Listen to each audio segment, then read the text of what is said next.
Minsan ba sa buhay mo, nagkaroon ka na ng taong dapat ay makakatuluyan mo? Yung tipong ang tagal na ng pinagsamahan at siya na nga, si the one. Yung tipong gabi-gabi kang nagpapasalamat kay Lord dahil binigay na nga sa'yo ang matagal mo ng pinagdarasal. Pero paano kung hindi pala siya at may iba sa'yong nakatakda? Masasabi mo pa rin ba na ikaw ay pinagpala? Habang si Liam ay nasa loob ng mall at hinihintay nga si Martina na matapos sa pamimili, nakatayo lamang siya sa loob malapit sa entrance. Kaya lahat ng taong pumapasok at lumalabas ay kitang-kita. Bigla siyang napako sa kanyang kinatatayuan. Nang pagtingin niya sa labas ay nakita niya ang isang babaeng may bitbit na malaking cellphone. Kahit nakatalikod dito at tumaba ng kaunti ay hindi niya makakalimutan ang hulma ng katawan nito. Pero hindi naman tamang bigla niyang itong lapitan dahil nasa loob lamang si Martina. Kaya tinawagan nga niya si Roman. "Bakit po, sir?" tanong ni Roman. "Pwede mo bang sundan ng babaeng nakasuot ng kulay puting damit na yon, yung nakatayo malapit sa sasakyan natin?" Sabi nga niya, "Sige po." Pagkababa niya ng tawag ay nakita nga niyang sumakay ng taxi ang babae. Pumasok na nga rin sa kotse si Roman at sinundan na ang babae. Araw-araw siyang hindi pinapatulog ng babaeng yun. Ngayong nakita na niya ito, ay hindi siya papayag na hindi niya malaman kung saan ito nakatira. Pero paano nga ba nagsimula ang lahat at sino nga bang babaeng yun? Hilam sa luha ang mga mata ni Madison nang lumabas siya ng apartment ng kanyang nobyo na si Jason. 2 taon ang naging relasyon nilang dalawa. Ang akala niya ay totoo siyang minahal nito pero hindi pala. Kasi siya na mismo ang nakasaksi na may babae ito at gumawa pa talaga ng milagro sa loob ng kwarto. Gusto niya itong kumprontahin at pagsasampalin pero mas nanaigang sakit na nararamdaman niya. Kinamumuhian niya ito ng sobra. Minahal naman niya ito ng walang pag-aalinlangan pero ito ang isinukli sa kanya. Magkasama silang dalawa na nagtatrabaho sa munisipyo sa kanilang bayan. Kaya hindi niya alam kung makakaya niya itong makasama pagkatapos ng nangyari.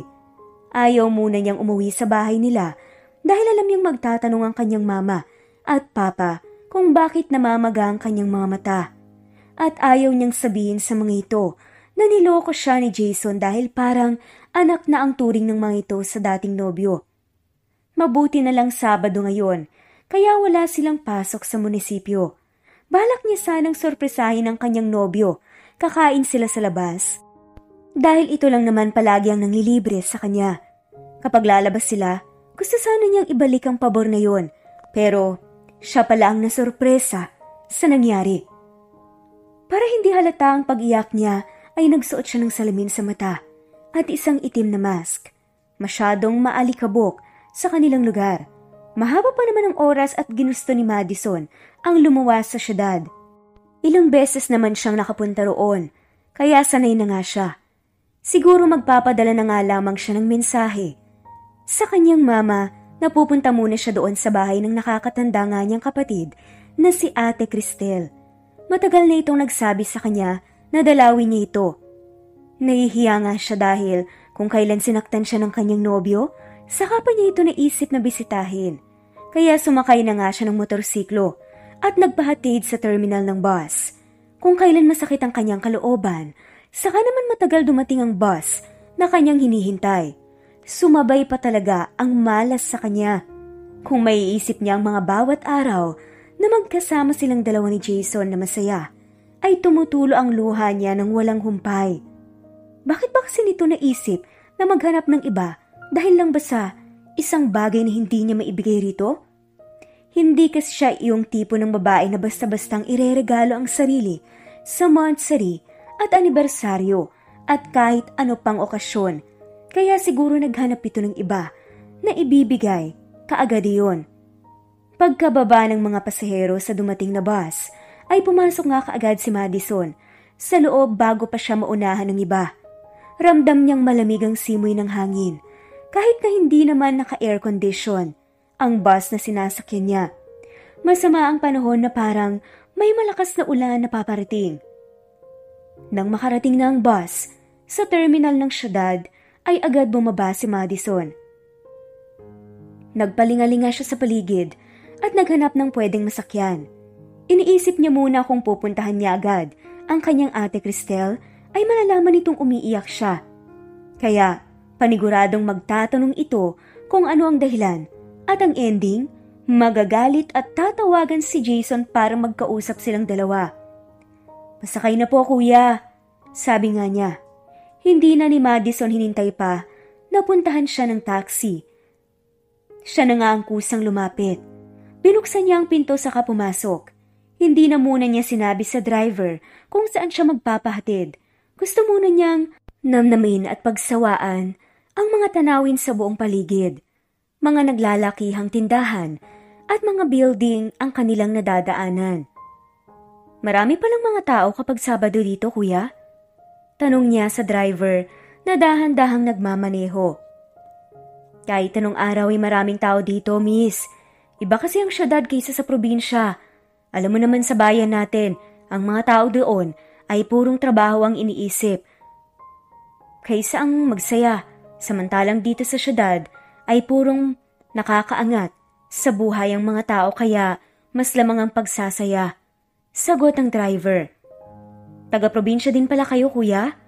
Tanong ni Madison.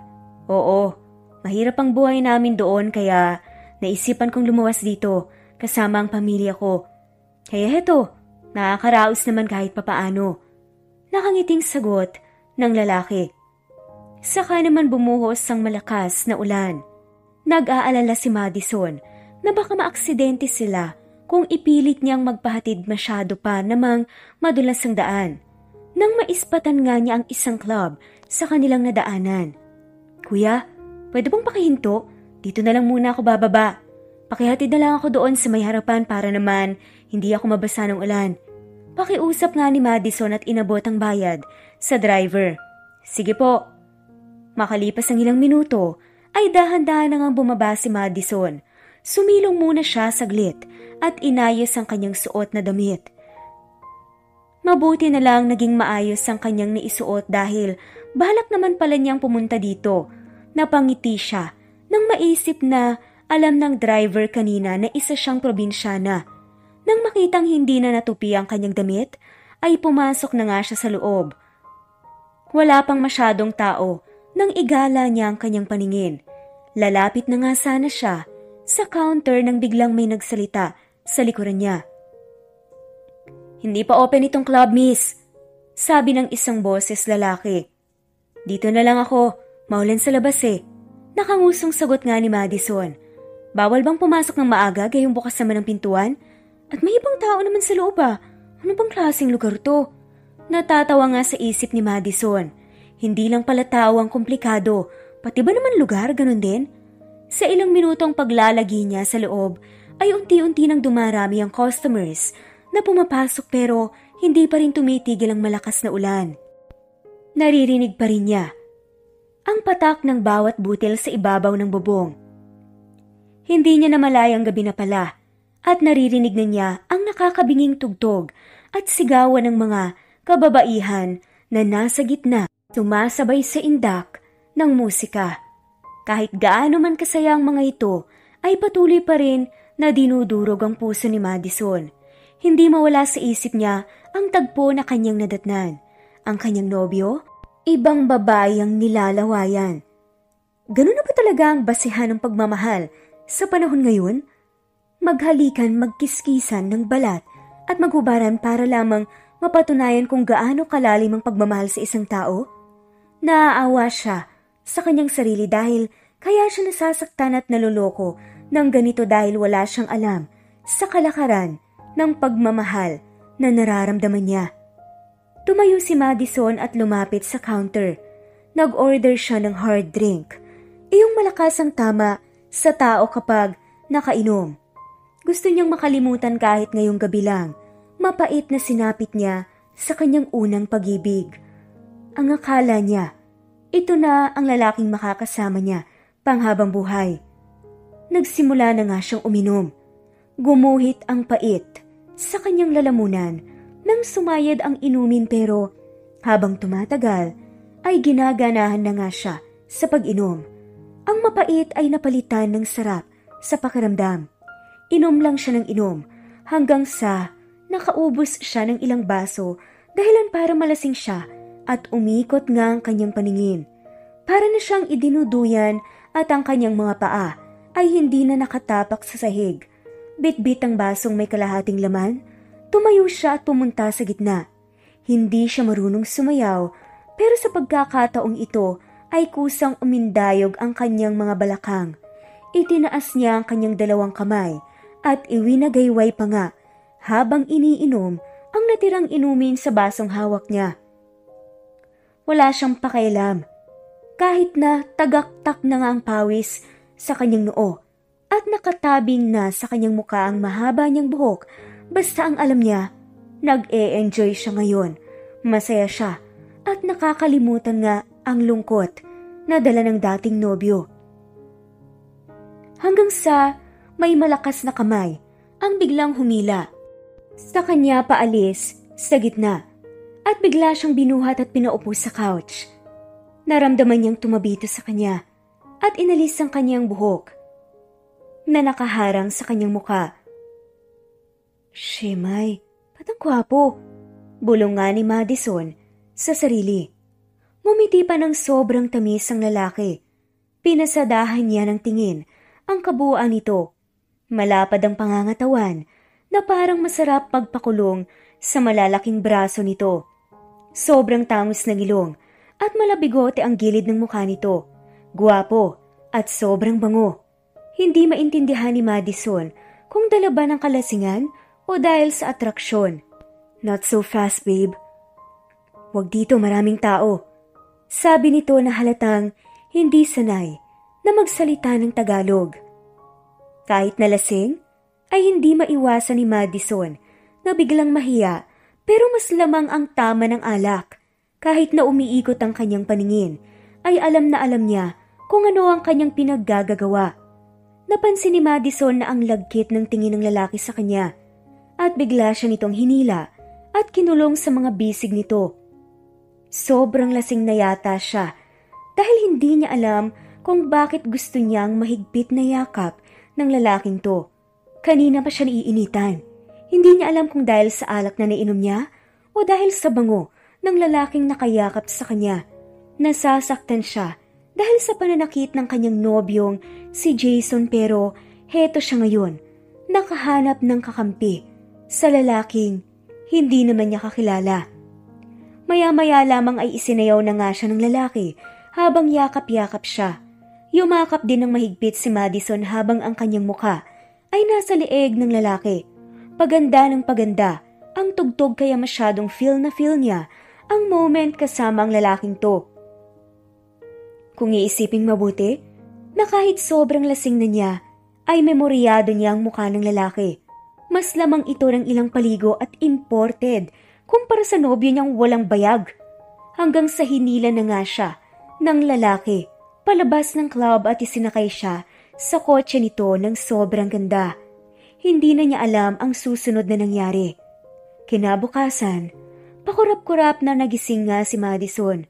Ramdam niya ang bigat ng kanyang ulo at sakit ng kanyang katawan.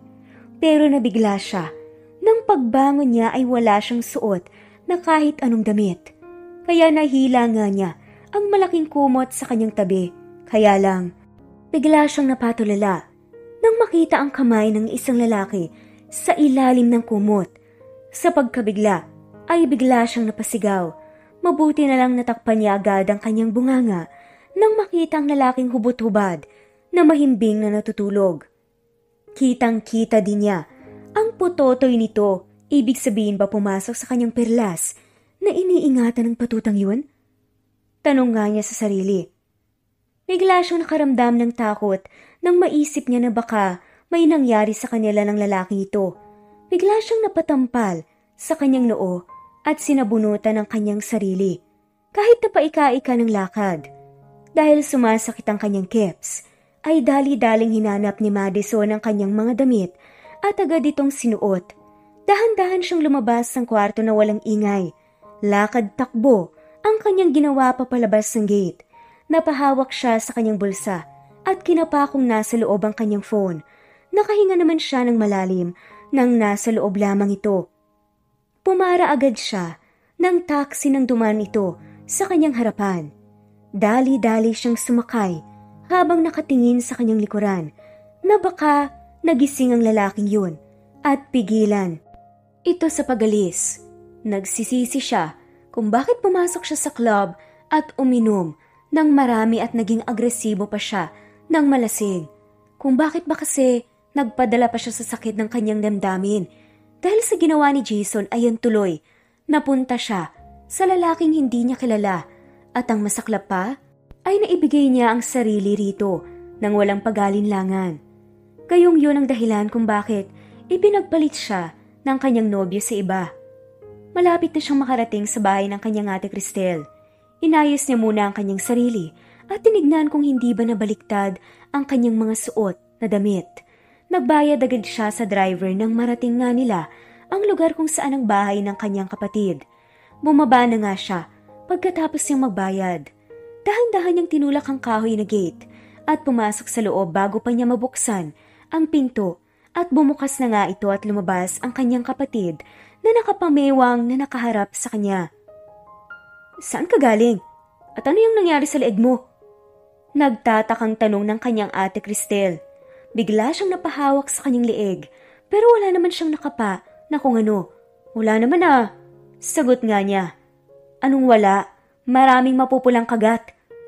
Sabi nga ng kanyang kapatid na nakamulat nga ang mata. Ito? Kagat to ng lamok. Nung bumibiyahe kasi ako papunta rito." Matipid lang na sagot ni Madison. Pero kanina pa siya kinakabahan sa mga titig ng kapatid niya. "Talaga? Alam mo bang pinapagalitan ako ni Mama at Papa dahil kagabi ka pa raw wala sa bahay at hindi mo raw sinasagot ang mga tawag nila sa'yo? Kailan ka pa natutong umalis nang hindi nagpapaalam? Ako ang mapapahamak sa mga pinaggagagawa mo sa buhay mo, Madison. Magsabi ka nga sa akin ng totoo." Masyadong rush ang naging pag-imbita sa akin ng kaibigan kong nakauwi, galing abroad. Kaya yun, nagkatuwaan kami at hindi na ako nakapagdala pa ng mensahe kay Mama. Sagot nga ni Madison. Umaasa siya na sana kagatin ng kanyang kapatid ang kanyang ginawang excuse. "Kailan ka pa nagkaroon ng kaibigan sa abroad? Ayusin mo ang rason mo, Madison. Ginawa ko pang rason, si Jason na baka magkasama kayo. Yun pala, masyado akong napahiya dahil tumawag ang nobyo mo doon sa bahay at hinahanap ka." Sabi nga ng kapatid niya. Biglang nagpanting ang tenga ni Madison pagkarinig niya sa pangalan ng kanyang ex-boyfriend. Ang kapal ng mukha nitong hanapin siya pagkatapos itong magloko. Kung hindi siya nito sinaktan ay hindi siya mapunta sa lugar na yon at may mangyari sa kanila ng lalaking yun. Ano siya? Syunga? Harap-harapang niloloko ay nagpakabulag na lamang. Hindi siya gaya ng kaharap niya ngayon na parang hindi na makakahanap pa ng ibang lalaki. Napangiwi na nga lamang siya. At sabi nga nito, "Mamaya na po tayo mag-usap ate. Magbibihis na muna ako. Pahiram ng damit ha." Sabi nga niya. Napabuntong hininga na nga lamang ang kanyang ate Cristel. Mahal na mahal siya nito. Kahit anong mangyari, ay kaya siya nitong pagtakpan. Pero ngayon lang ito pumalpak dahil sa hindi siya nagtangkang tawagan ito bago pumunta sa club na yon. Hindi niya alam kung anong pinaggagawa nilang dalawa nung lalaking yon kung bakit ang sakit ng buo niyang katawan. Sumunod siya sa kanyang kapatid. Papasok sa loob ng kwarto nito. Nakita niyang naghanap ito ng damit at binigay sa kanya. "Bilisan mong magbihis. Kakain na tayo." Seryosong sabi nga nito. Pagkalis ng kanyang kapatid, ay nilak muna niya ang pinto bago hinubad ang kanyang damit. Tinignan niya ang kanyang mukha sa salamin na nakapatong sa tokador at napangiwi nga siya sa kanyang makita. Marami siyang mapupulang pantal sa nasa kanyang lieg. Hindi niya alam na may lahi palang vampira ang lalaking yun dahil sa dami ng kagat niya sa lieg. Napailing na nga lamang si Madison. Kung hindi ba siya naging tanga, ay hindi siya magkakaganito.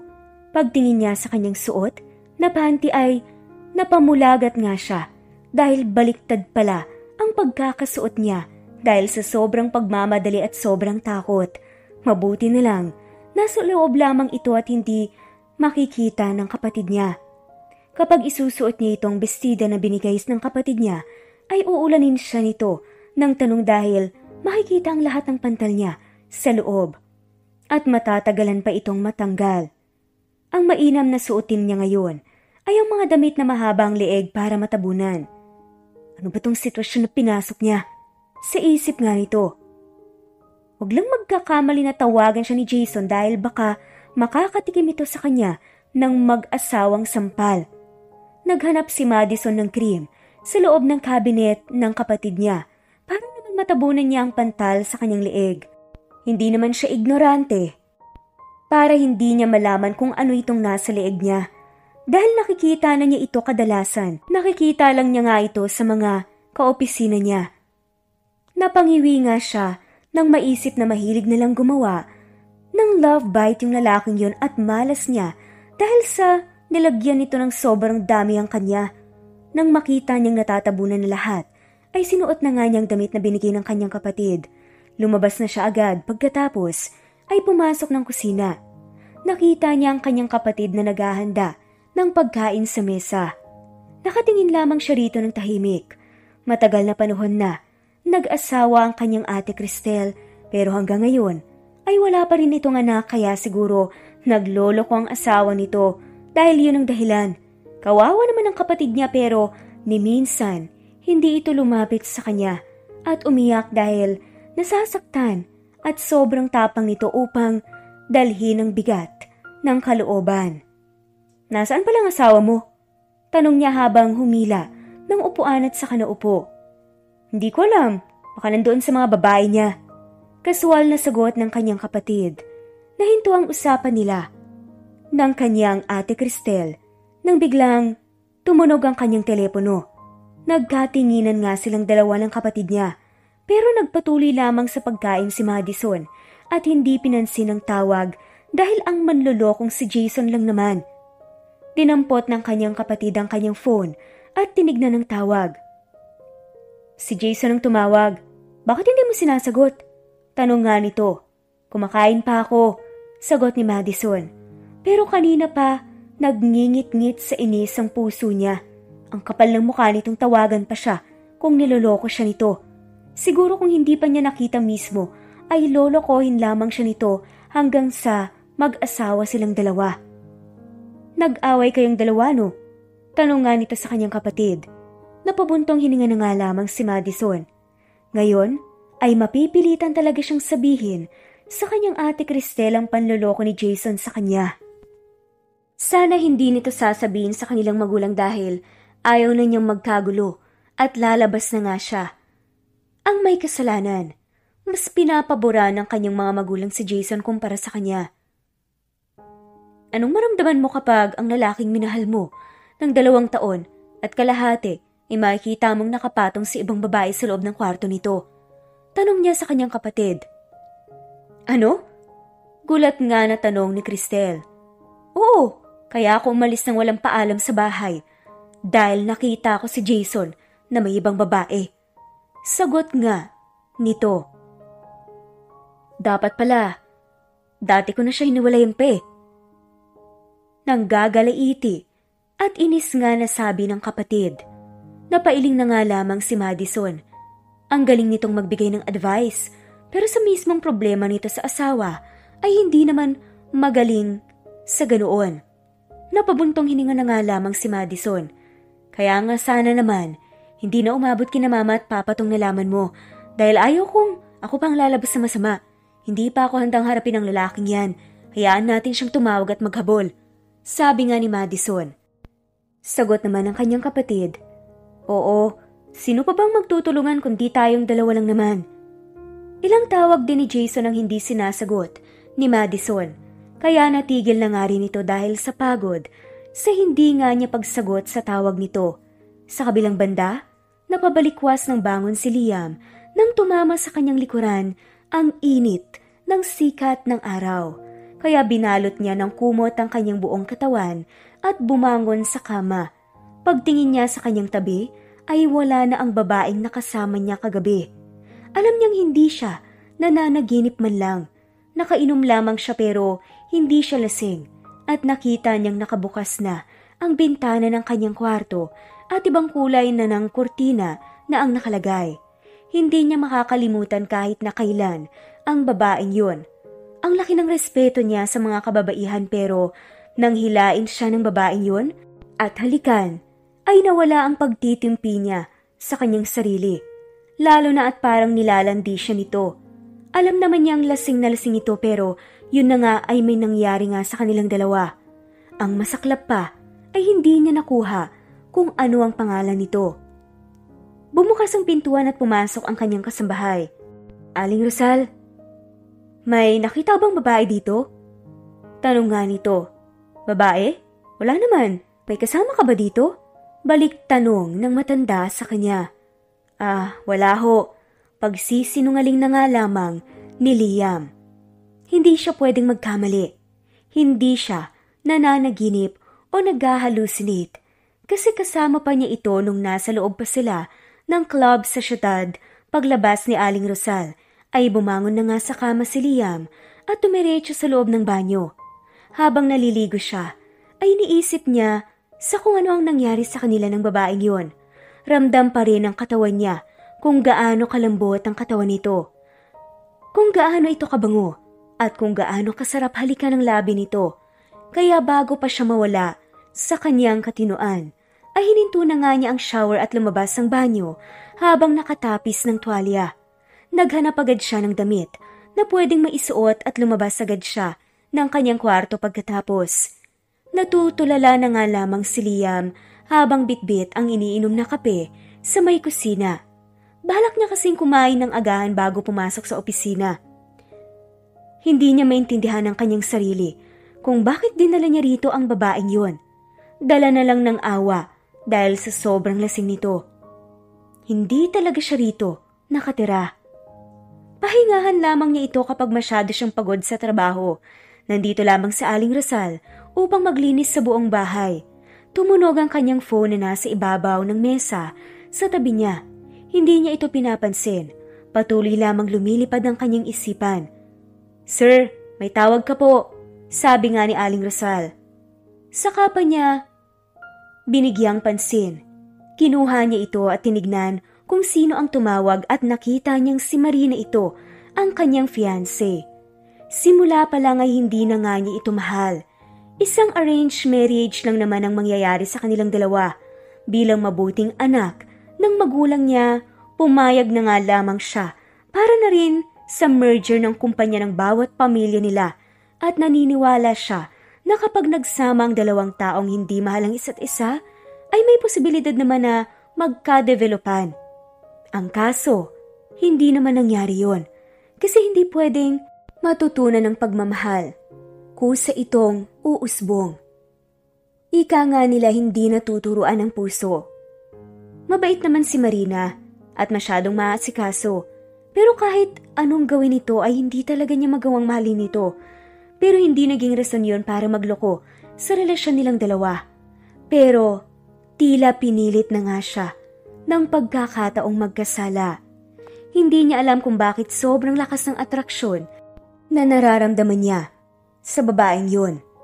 Ngiti pa lang nito at paglalambing sa kanya ay matitibag talaga ang pader na pinalibot niya sa kanyang sarili na huwag matukso. Napilitan siyang sagutin ang tawag nito. Napapansin niyang sa araw-araw na nagdaan ay masyado na itong nagtatanong kung nasaan o kung saan siya pupunta at ngayong nagkaroon siya ng kasalanan rito ay natatakot siyang baka magsumbong ito sa kanyang mga magulang.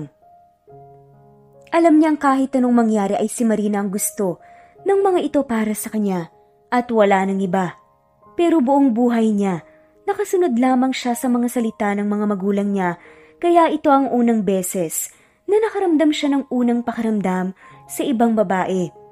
Nang gabi ring iyon ay masasabi niyang masaya siya sa piling ng isang tao. Doon na talaga sa hindi niya kilala. At umaasa siya na sana makikita niya ito ulit. Nasaan ka? Masuyong tanong ni Marina sa kabilang linya. Nasa rest house ako. Sagot ni Liam habang paunti-unting iniinom ang kanyang kape. Bakit hindi ka man lang tumawag sa akin at magpaalam na dyan matutulog? Tanong nga ni Marina na may pagtataka. Pero explain naman ng lalaki. Pasensya na, nalimutan ko lang. Mamayang gabi na ako uuwi dyan. Sabi nga nito. Sagot ni Liam, saka binaba na nga ang tawag. Nasanay na si Marina na nagli-live-in na rin kasi sila. Iniuurong lang kasi lagi ni Liam ang kasal at nagdadahilan nga ito. Kahit madalang lang ang kanyang pag-uwi, sa bahay ay hindi naman ito magagalit dahil alam nilang pareho sa mga sarili nila na hindi nila magawang mahalin ang isa't isa. Balak ni Liam bumalik sa club na yon. Magbabaka sakali na makita niya ulit ang babaeng yon. Nang sumapit ang gabi, ay nasa loob nga siya ng kanyang kotse sa harapan ng club para makita niya ang labas-pasok ng mga customers at hindi siya mahihirapan na makilala ang babaeng yon. Pero panghihinayang at inis ang kanyang nararamdaman nang hindi niya ito makita. Dala-dala ang nararamdamang pagkadismaya ay naisipan ni Liam na umuwi ng bahay kung saan sila nakatirang dalawa ni Marina. Naiwang nakabukas ang gate kaya ipinasok na nga lamang niya agad ang kanyang kotseng dala. Paglabas niya ng kotse ay ang mukha ni Marina ang una niyang makita. Hindi naman ito galit, mas lalong hindi naman ito masaya na malamang ngayon lamang siya umuwi. Pasensya na Marina, ngayon lang ako nakauwi. Sabi nga niya at nauna na pumasok sa loob ng bahay. Huwag mong abusuin ang kabaitan ko, Liam. Hindi ako nagagalit at pwede ka nang umuwi ng ganitong oras. Respetuhin mo naman ako bilang fiancé at nag-aalala pa rin naman ako sa'yo. Baka kung may nangyari na sa'yong masama, kahit na hindi mo ako magawang mahalin. Kasual na tanong ni Marina na biglang nagpatigil sa kanya. Ito pa ang unang beses na napag-usapan nila ang ganitong bagay. Ano ba dapat ang pwede niyang isagot? Matagal-tagal na rin silang nagsasama, pero ni minsan hindi ito nagsabi sa kanya na natututunan na ba siya nitong mahalin. Paano kung oo ang maging sagot nito? Napaka-unfair naman kung siya ay hindi man lang nakaramdam ng ganun. Kaibigan o kapatid na babae lamang ang turing ni Liam rito na kahit man lang intensyong halikan nito ay hindi nga niya magawa. Magpahinga na tayo, Marina. Kasi malalim na ang gabi. Hindi ko naman alam na hinihintay mo pala ako. Sabi niya at hinalikan na nga lang ito sa noo. Hindi na hinintay pa ni Liam. Natumango nga si Marina. Nagpatiuna na nga lang siyang umakyat ng hagdan at pumasok sa kanyang kwarto. Habang si Madison naman ay namamalagi na nga lamang sa bahay ng kanyang ate Cristel at wala na siyang planong bumalik pa sa probinsya nila. Nag-resign na nga rin siya sa trabaho kasi kapag araw-araw niyang makikita ang walang hiyang si Jason, ay paniguradong hindi niya makakalimutan ang sakit. Umaga pa lang ay gising na nga si Madison. Ayaw niyang umasa sa kanyang ate Cristel. Gusto niyang tulungan ito habang nandito siya sa bahay nito ngayon. Nakapagluto na nga rin siya at nakapaglinis. Nilabhan na nga rin niya ang mga maruruming damit nito na nakatambak lamang sa malaking basket at isinampay na naman niya pagkatapos. Pumasok na nga siya sa loob ng bahay. Sa likurang bahagi kasi, naglalaba. Nakasabayan nga niya ang kanyang ate Cristel. Sa pintuan ng kusina, may dala itong maliit na panyo habang pinupunas sa basa nitong buhok. Oh, bakit ang aga mo namang nagising, Madison? Tanong nito. Nasanay kasi ako dun sa probinsya eh. Alam mo namang maaga ako sa pagpasok sa munisipyo. Sagot nga ni Madison. Pwede ka namang matulog muna. At saka masyadong magaan lang naman ang trabaho ko dito sa bahay. Sabi nga ng kanyang ate Cristel. Hanggat nandito ako, ay ako na munang bahala dito sa gawaing bahay. Hindi ba umuwi ang magaling mong asawa? Tanong niya rito habang bumalik sa kusina at naghahanda ng pagkain. Nakaramdam na nga rin siya ng gutom kaya hindi na niya hinintay pa ang kanyang kapatid na gumawa nun para sa kanya. Okay lang naman, at least yung card niya ay sa akin pa rin. Bahala siya kung ilang babae pang tuhugin niya basta sa akin ang pera niya. Kasual nga na sagot ng kanyang ate Cristel, pero ramdam niya pa rin ang sakit ng kalooban nito. Pero nagpapakatatag nga lang siya. Napabuntong hininga na nga lamang si Madison. Ganyan dapat. Kailangan maging palaban kahit na nasasaktan ng damdamin, sabi ni Madison. Napayuko na nga lamang ang kanyang kapatid at nag-umpisa na nga rin kumain. Makalipas ang ilang oras ay naunang lumabas ng kusina si Madison dahil ang kapatid na nga lamang ang nagpresentang maghugas ng pinggan na pinagkainan nila. Tapos na rin siyang maligo. Isinabay na nga lamang niya kanina sa kanyang paglalaba. Pumasok na nga siya sa kanyang kwarto at napagdesisyonan nga niyang matulog na muna saglit. Bago pa niya maipikit ang kanyang mga mata, ay bumukas ang pinto at pumasok ang kanyang kapatid. Harapin mo muna yung bisita mo sa labas ng bahay, sabi nga nito. Kumunot noo nga ang babae at tanong nga nito, sino naman? Puntahan mo na lang sa labas para makita mo kung sino, sagot ng kanyang ate Cristel. Bumangon na nga si Madison at lumabas ng kwarto. Iniisip niya kung sino naman ang dadalaw sa kanya dito sa bahay ng ate Cristel niya. Paglabas niya ng gate, ay ang mukha ni Jason na walang kangiti-ngiti. Ang nakita niya. Ano bang nangyayari sa'yo? Hindi mo ba alam na ilang ulit na akong tawag ng tawag sa'yo at hindi mo man lang magawang sagutin? Nagpunta ka pala rito sa syudad. Hindi mo man lang sinabi sa akin? Alam mo ba kung gaano ako nag-aalala? Sobra. Sabi nga ni Jason, sa galit na tono. Nandilisik ang mga mata ni Madison habang nakatingin kay Jason. Ang kapal ng mukha nitong magalit sa kanya, kayong ito ang may kasalanan sa kanya. Sigurado ka bang yan ang nararamdaman mo? O di kaya masaya ka dahil nawala na ako sa landas mo? Ngayon tatanungin kita, mahal mo pa ba ako? Tanong ni Madison. Nakita niya kung paano kumunot ang noo ni Jason habang nakatingin sa kanya. Ano bang klaseng tanong yan, Madison? May problema ba tayong dalawa? Tanong nga ni Jason. Napahalakhak na nga lang ng sarcastic si Madison. Nang makita niya ang mukha nito ay bumalik na nga sa kanyang isipan kung paano siya nito sinaktan. Tapos nandito ito ngayon na parang hindi nakagawa ng kasalanan sa kanya. Hindi siya iiyak. Hindi niya ipapakita sa gagong ito na nasasaktan siya sa panloloko nito. Minahal kita ng sobra. Lahat ng oras ko binigay ko sa'yo, kahit na sobrang busy ko. Mabait naman akong nobyo sa'yo ah.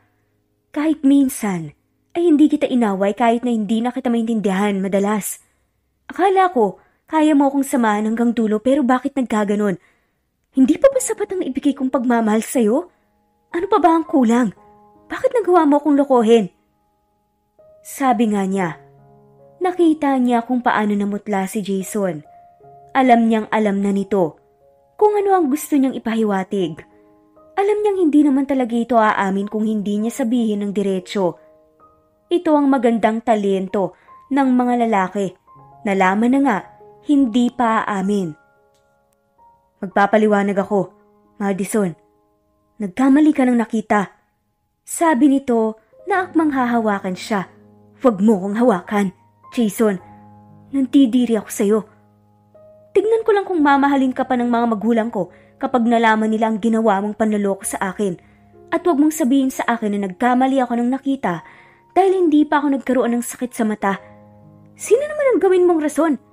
Para lang maisalbang sarili mo sa akin na ang kapatid mo o pinsan mo yung nakita kong nakapatong sa ibabaw na babae sa loob ng kwarto mo? Sagot nga ni Madison. Natulos sa kinatatayuan si Jason. Kahit anong palusot nito, ay hindi na nga siya makakalusot sa kanya. Mga taong walang isang salita at paninindigan. Patawarin mo ko, Madison. Hindi ko sinasadyang lokohin ka.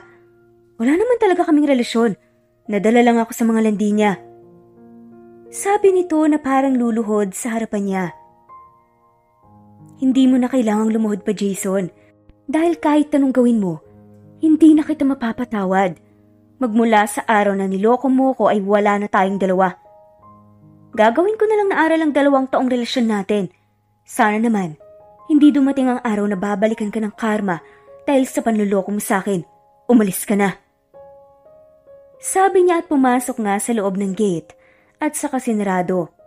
Narinig pa niya ang sigaw ni Jason sa labas pero hindi na niya ito binigyan ng pansin. Gusto niyang sabihin rito ng harap-harapan na patas na silang dalawa. Pagkatapos ng paghaharap nilang yon ni Jason, ay hindi pa rin ito tumitigil sa pagtawag sa kanya. Binabalikan siya nito sa bahay ng kanyang kapatid sa syudad. Pero hindi na nga niya hinarap pa. Ayaw na niyang marinig ang mga kasinungalingan nito. Masakit man dahil minahal niya ito ng sobra ay alam niya na magiging okay din ang lahat. 2 buwan ang nakalipas ay nasa bahay pa rin siya ng kanyang kapatid at naisip na niyang maghanap ng trabaho para hindi na siya kalabisan sa kanyang ate, Cristel.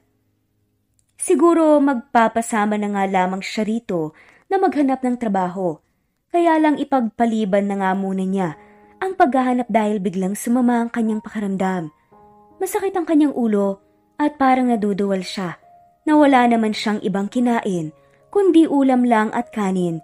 Dahilan para sumama ang kanyang pakiramdam. Bigla siyang napatakbo sa kusina, papunta sa lababo nang biglang gusto na namang lumabas. Ang lahat ng kinain. Nakatalikod siya habang nagsusuka sa may lababo at hindi niya napansin ang pagpasok ng kanyang ate Cristel. Nakakunot na tanong nga nito, "Ano bang nakain mo't bigla ka nalang nagsusuka dyan?" Tanong nito habang hinihimas ang kanyang likuran. Wala naman ate. Bigla lang sumama yung pakiramdam ko. At eto, suka na ako ng suka. Sagot nga ni Madison. Nagsusuka nga pa rin siya hanggang sa nailabas na nga lamang niya lahat ng kanyang kinain pero hindi pa rin matapos-tapos ang pagduduwal niya hanggang sa laway na lang ang kanyang mailabas. Masakit pa ba ang tiyan mo? Tanong ng kanyang ate Cristel at binigyan siya ng tubig. Hindi naman, pero masakit ang ulo ko ate, parang mabibiyak. Sagot naman ni Madison at uminom ng tubig. At nararamdaman din niyang masyadong pagod ang kanyang katawan at gusto niyang palaging matutulog kahit wala naman siyang masyadong trabaho. Habang magkaharap silang dalawa ng kanyang ate Cristel, ay pailalim ito kung tumingin sa kanya at biglang naasiwa nga si Madison sa tinging iyon. Umamin ka nga sa akin, Madison. Buntis ka ba? Tanong ng kanyang kapatid na biglang nagpalaki ng mata ni Madison. Biglang namutla si Madison. Hindi pwede. Pero kung iisipin, 2 buwan na siyang hindi dinatnan ng kanyang regla. Nagsimula na siyang kabahan. Huwag naman sanang maging totoo ang hula ng kanyang kapatid. At sabi na nga lamang nito na talaga namang in denial pa. Hindi naman siguro ate, nalamigan lang tong tiyan ko, kaya ako nagsusuka. Kasuwal na sagot niya, pero ang puso niya ay parang lalabas na nga sa kanyang dibdib sa sobrang lakas ng tibok nito. Dapat makasiguro tayo, Madison. Para nang ganon ay mapag-usapan yung dalawa ni Jason kung ano ang pwede niyong pag-usapan. Sabi nga ng kanyang kapatid, wala namang nangyari sa kanila sa loob ng 2 taon nilang relasyon ni Jason kaya ito naghanap ng iba. Tumango na nga lamang itong babae para hindi na nga humaba ang usapan nila ng kanyang ate. Nakaupo na siya ngayon sa upuang kahoy habang kaharap ang kanyang ate Cristel. Ayaw niyang sabihin rito na nagkaroon siya ng lalaki maliban kay Jason noong gabing pumasok siya sa club. Nalasing siya at may nangyari sa kanila ng lalaking yun at paniguradong magagalit ang mga magulang niya sa kanya. At itakwil nga siya ng mga ito. Pero umaasa siya na sana hindi naman siya totoong buntis dahil paano niya hahabulin ng lalaking yun kung hindi naman naging aksidente lamang isang gabing magkasama silang dalawa. Iwanan na muna kita rito saglit, Madison. May bibilin lang ako. Paalam ng kanyang ate Cristel at lumabas na agad ito ng kusina at hindi na siya hinintay na makasagot pa. Pagkaalis ng kanyang kapatid, ay palakad-lakad lamang si Madison sa loob ng kusina. Paroroon at parito siya na parang hindi mapakali. Naisipan niyang pumasok sa loob ng kanyang kwarto nang maging okay na nga ang kanyang pakiramdam. Humiga siya sa kama at sinubukang matulog pero hindi siya makakatulog ng ganito kung ang daming posibleng bagay ang pumapasok sa kanyang isipan. Maya-maya lang ay bumukas na nga ang pintuan at pumasok na nga ang kanyang ate Cristel na may dalang plastic. Binigay nito sa kanya at agad naman niyang tinanggap. Bumili ako ng pregnancy test kit para sa'yo. Para naman malaman natin agad kung buntis ka. 5 yung binili ko, kaya gamitin mo lahat. Lagyan mo lang ng konting ihi mo, sabi nga ng kanyang kapatid. Kahit na nanginginig ay tumayo pa nga rin si Madison at pumasok sa banyo na nasa loob ng kwarto. Iniwan niya ang kanyang kapatid na nasa labas. Samantalang siya ay isa-isang ginamit ang binigay ng kanyang kapatid. Pagkatapos niyang malagyan ng kaunting ihi ay pumikit na nga siya habang hinihintay ang resulta. Dahan-dahan niyang ibinuka ang kanyang mga mata upang tignan ang resulta at 2 kulay pula na linya ang kanyang nakita. Hindi pwede to. Hindi ako buntis. Sigaw nga nito sa kanyang isipan. Tagaktak ng pawis ang kanyang noo pababa sa kanyang mukha. Kaba at takot ang kanyang nararamdaman. Sinusubukan pa niya ang iba na baka nagkamali lang siya ng tingin pero pare-pareho lamang ang naging resulta. Napaupo na nga lamang si Madison sa sahig ng banyo at buntis talaga siya. Hindi niya alam kung paano ipapaliwanag sa kanyang ate Cristel ang lahat ng ito. Mahinang katok sa pinto ang pumukaw sa kanya kaya napilitan nga siyang tumayo upang harapin ang kanyang kapatid. Kamusta ang resulta? Tanong nito. Dahan-dahang binigay ni Madison ng 5 pregnancy sa kanyang kapatid.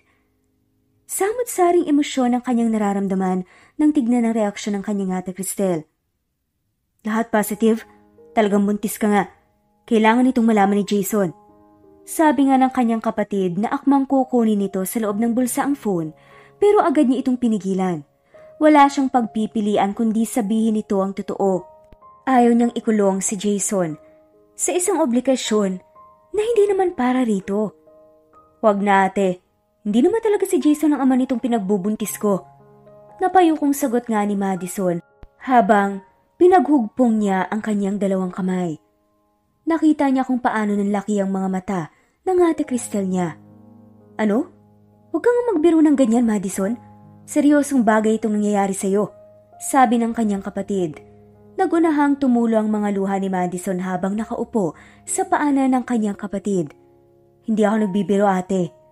Nangyari ang lahat ng ito dahil sa panluloko sa akin ni Jason.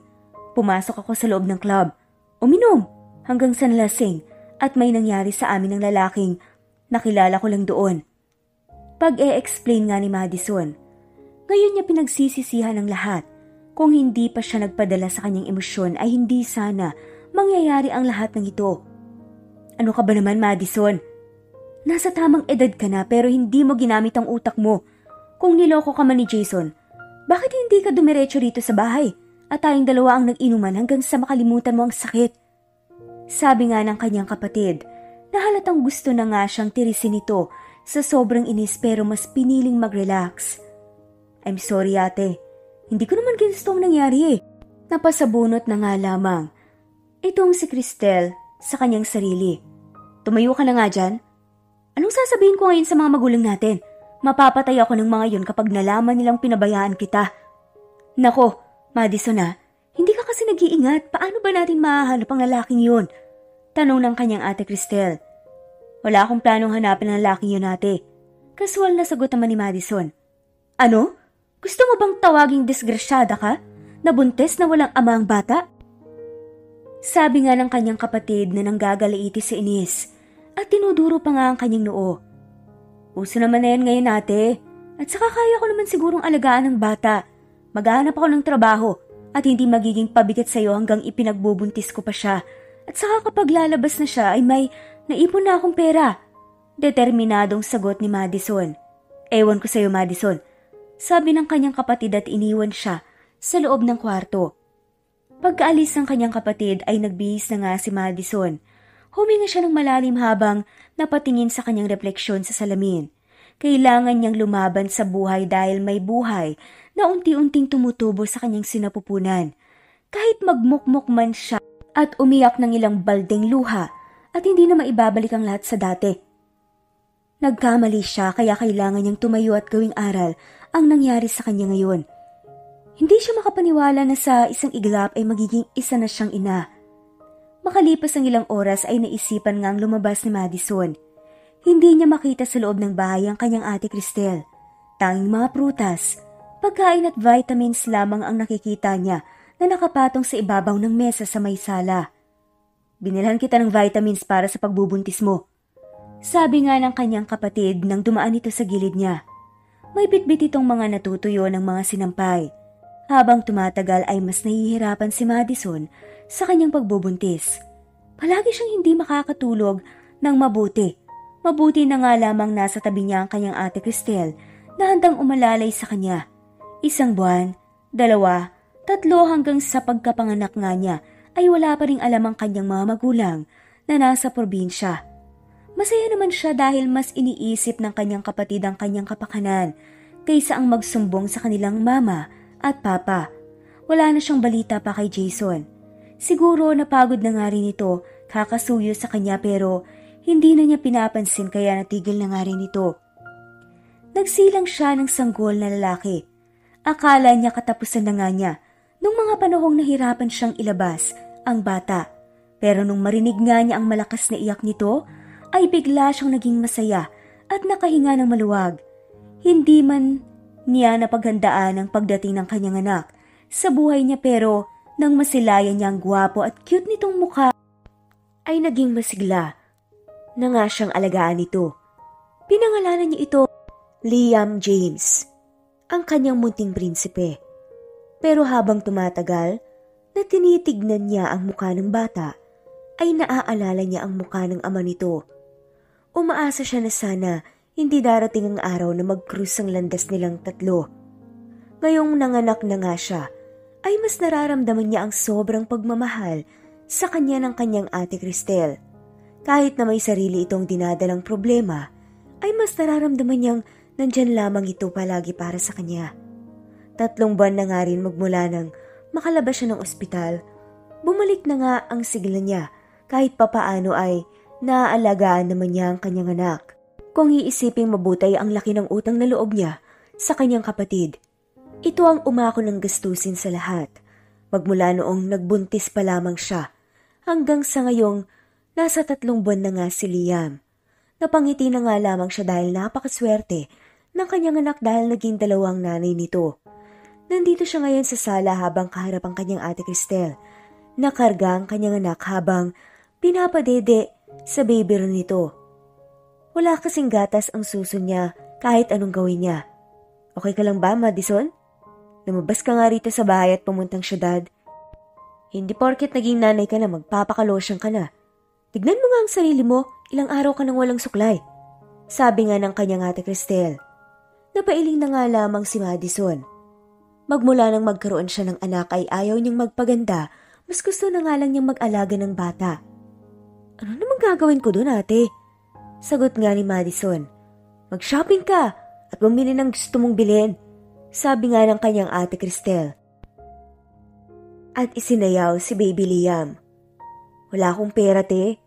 Lahat na lang ng gastusin dito sa bahay at pambili ng gatas sa anak ko ay ikaw pa rin.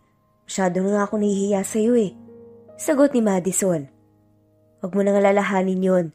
2 lang tayong magkapatid, kaya sino pa ba naman ang magtutulungan sa oras ng kagipitan? Sige na, tumayo ka na dyan at magbihis na. Ako nang bahala dito sa cute mong anak," sabi ng kanyang kapatid na pinugpog ng halik ang kanyang anak.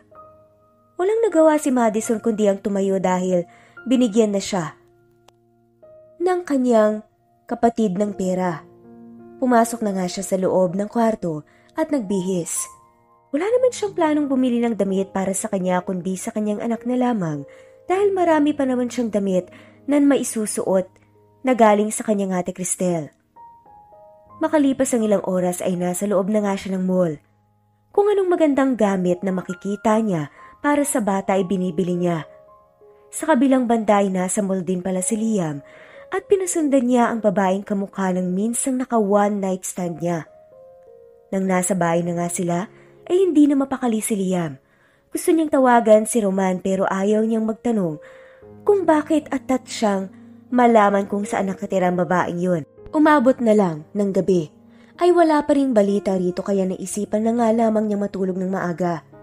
Mahinang katok sa pinto ang gumising kay Liam, kaya kahit gusto pa niyang matulog, ay bumangon na nga lamang siya. Pagbukas niya ng pintuan ay ang mukha ni Roman ang kanyang napagbuksan. "Pasensya ka na, sir. Kung hindi na ako tumawag sa'yo kahapon hanggang gabi. Nag-away kami ni Mrs. Kinuha sa akin ang phone ko." Naiilingan na sabi ni Roman. "Ano na namang nagawa mong kasalanan ni Roman?" Sagot nga ni Liam habang natatawa. "Mabait akong tao, pero masyadong komplikado ang utak ng mga babae. Kung hindi ko lang nabuntis agad ang babaeng yun, noon ka mag-aasawa ko ng maaga." Naiiling na sabi nga ni Roman. Sabay na nga silang dalawa na bumaba ng hagdan. Hindi pa niya nakita si Martina, siguro tulog pa ito sa kabilang kwarto. Matagal na niyang driver si Roman pero hindi pa nito alam ang tungkol sa buhay mag-live-in. Dalawa ni Martina at wala naman siyang planong sabihin pa rito. "Kamusta ang inutos ko sa'yo kahapon?" Tanong niya nang marating nila ang sala. "Okay naman at alam ko kung saan siya nakatira." Sagot ni Roman. Ang maganda dito kay Roman ay kung ano ang iuutos niya ay gagawin nito na hindi magtanong. Trabaho lamang ito at walang personalan. "Samahan mo ako ngayon. Magbibihis lang muna ako saglit." Sabi naman niya. Bumalik agad siya sa kanyang kwarto at nagbihis. Binalikan niya si Roman pero wala na ito sa sala kaya dumiretso na nga siya sa labas ng bahay nila. Nakita na niyang nasa driver's seat si Roman kaya pumasok na nga rin siya agad. Tumakbo na ang sasakyan palayo sa bahay niya. Malayo na nga ang kanilang kotse. Makalipas ang ilang oras ay uminto ang sasakyan sa isang tahimik na lugar. Maraming mga bahay pero parang walang mga tao. Itinuro ni Roman kung saan pumasok ang babaeng susundan nito. Napatingin siya sa isang hindi gaanong malaking bahay. Nagawa sa tabla pero maganda ang pagkakagawa at may pintura. Kahoy ang ginawang gate ng mga ito. "Sigurado ka bang diyan pumasok ang babaeng yun?" Tanong nga ni Liam. "Oo sir," sagot naman ni Roman. "Sige, hintayin mo ko rito, ako na lang mag-isang papasok." Paalam nga ni Liam at nagsimula nang maglakad. Papunta sa bahay ng babaeng yun. Pumasok na nga siya agad nang makitang nakabukas naman ang gate. Walang tao sa paligid kaya hindi niya alam ang gagawin. Baka kakasuhan nga siya ng trespassing kapag may makakita nga sa kanya. Na pumasok lamang siya na walang pasabi. Bumukas ang pintuan, nakaramdam siya ng ginhawa na baka ang babaeng yun ang lumabas pero ibang babaeng nakita niya at may karga itong sanggol na parang nasa 3 buwan lamang. Ngumiti ito sa kanya nang magtama ang kanilang mga mata. "Magandang umaga, sino po sila?" Tanong nito. "Ako nga pala si Liam Roston." Sagot ni Liam pero biglang kumunot ang noo ni Liam nang matignan nga niya ang sanggol. Bigla siyang sinalakay ng kaba nang mapagtantong para siyang nakatingin sa kanyang refleksyon noong bata pa siya. Biglang naguluhan ang nararamdaman ni Liam. "Sinong hinahanap mo?" Tanong ng babae dahilan para mapadapo ang tingin niya dito. Hindi alam kung ano ang isasagot ni Liam dahil hindi naman niya alam kung ano ang pangalan ng babaeng yun. Pero ang nagpagulo sa kanyang isipan ngayon ay ang sanggol na ito na kahawig niya. Gusto niyang isipin na baka nagkaanak sila ng babaeng yun. "Si Madison ba? Ikaw ba yung lalaki na kilala niya sa club doon?" Diretsahang tanong nga ng kanyang ate. "Oo," maikling sagot ni Liam. Nakita niya kung paano natigilan ang babae. Tumingin ito sa kanya at sa sanggol na karga nito. "Ako si Cristel, ang nakakatanda niyang kapatid. Kung siya ang kailangan mo ay wala siya dito ngayon. May nilakad at nandoon siya sa syudad." Sabi nga nito. Tanong naman ni Liam. "Okay lang, babalik na lang siguro ako sa susunod na araw." Anak ba niya ang batang yan?" Hindi nakakibo si Cristel pero nakita ni Liam. Bigla itong namutla at hindi alam ang gagawin. "Hindi, anak ko ang batang to," sagot naman ni Cristel. Napatawa na nga lang sa isip si Liam. "Naiintindihan ko ang nararamdaman mo, Cristel. Aksidente lamang yung nangyari sa amin ng kapatid mo pero may karapatan din naman akong malaman ng totoo. Karapatan din ng batang yan na malaman kung sino ang ama niya." Sabi nga ni Liam, wala lang patumpik-tumpik pa. Kahit umamin man ito o hindi, ay alam ni Liam na anak niya ang batang ito. Magkamukha silang dalawa dahil may litrato pa nga siyang naitabi noong kasing edad siya nito. "Wala akong karapatang manghimasok sa inyong dalawa ni Madison. Mag-uusap kayong dalawa," sagot ni Cristel. Kaya kong ibalik ang nagastos mo para sa batang yan. Para naman hindi maging kalabisan sa'yo. Magalang na sabi ni Liam. Nakita niya kung paano tumawa si Cristel. Alam kong mayaman ka, Mr. Raston, pero hindi pera ang dapat pag-usapan dito. Hindi matutumbasan ng pera ang pagmamahal ko sa batang to. Sabi nga niya. Natigilan si Liam at nagpaalam na nga siya kay Cristel na babalik na nga lamang sa susunod para makausap si Madison. Masaya siyang malamang nagkaanak silang dalawa pero nag-aalala pa rin kung ano ang pwedeng maging reaksyon ni Martina. Hindi niya alam kung paano sasabihin at ipaliwanag rito na nagkaanak nga siya sa iba. Tahimik lamang siyang nakaupo sa tabi ni Roman na patuloy lamang sa pagmamaneho. Hindi naman ito nagtanong kaya wala naman siyang planong sabihin rito ang ipinunta nila. Hindi niya lubos maisip na nagbunga ang isang gabing ginawa nilang dalawa ng babaeng yun. Ang isang cute at maputing sanggol, ang inaalala niya kung ano ang pwedeng sabihin ng kanyang mga magulang kapag nalaman ng mga ito na nagkaanak siya sa iba, paniguradong itatakwil siya ng mga ito. Pagkadating niya sa bahay ay pumasok na agad siya at nadatnan niya si Martina na nakaupo sa may sala. Nakatitig lamang siya rito at hindi alam ang gagawin.